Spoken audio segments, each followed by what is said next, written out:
Salut tout le monde. Bienvenue au podcast Aficionados du Festival international de Rome à Montréal. Je suis votre hôte aujourd'hui. Mon nom c'est Beverly Jacques, président et fondateur du Festival international de Rome à Montréal. Aujourd'hui, c'est juste une petite introduction, si vous voulez, sur le projet du podcast. Alors, en faisant le Festival international de Rome à Montréal, on a remarqué qu'il y avait beaucoup de choses à travailler dans cette industrie-là, ici au Québec.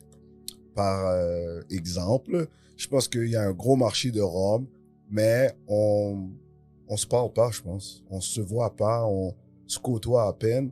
Mais au Québec, il y a des gros fanatiques de rhum. Ça, j'ai appris ça en allant à Québec, par exemple, en allant dans d'autres coins aussi, surtout à Montréal, mais même à Laval. Il y a beaucoup de gens qui sont des fanatiques de rhum.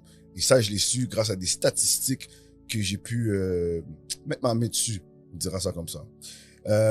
Donc, en ayant cette perspective, si vous voulez, je me suis dit qu'il y aurait quelque chose à faire. Puis en faisant le podcast, je pense que ça va être le moment propice pour se connecter avec les amateurs de rhum à travers le Québec et pourquoi pas à travers le monde.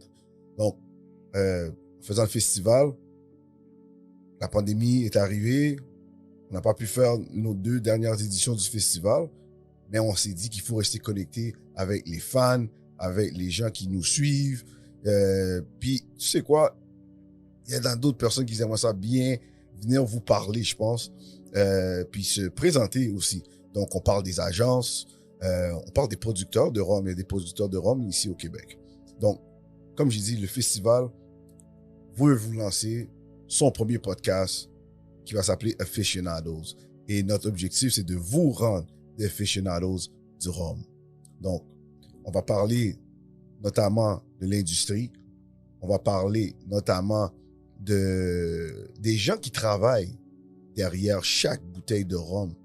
L'histoire du rhum, les traditions dans le rhum, les pays dans le rhum, les notes dans le rhum et les défis qui se présentent. Chaque personne, chaque industrie a ses défis notamment, mais je pense que c'est important de parler de ces différents aspects-là dans le podcast. J'ai une ambiance relax, gênez-vous pas, il va y avoir des concours, il va y avoir des thématiques, du bon contenu aussi, puis des invités. Puis si ça vous intéresse de venir au podcast, puis vous êtes dans l'industrie du rhum, gênez-vous pas, chin chin, on vous invite et on vous attend. Ça va être une ambiance assez conviviale, assez relax. Puis on a des petites surprises. Ça, il faut regarder les épisodes pour les voir. Suivez-nous aussi sur nos médias sociaux, Instagram et Facebook, @YulRumFest, YULRUMFEST. Ça va être écrit, je pense, peut-être au bas. C'est ça. Ça va être, comme je dis, une belle expérience, quelque chose de nouveau, un peu dynamique. Ça va pas toujours être moi qui vais être là. Il va y avoir d'autres personnes, comme j'ai dit, mais ça va être le fun. C'est ça qui est important. Pour toute la communauté, peu importe la palette de couleurs de votre peau, là, si vous aimez le rhum, vous êtes les bienvenus. All right? Merci. À plus.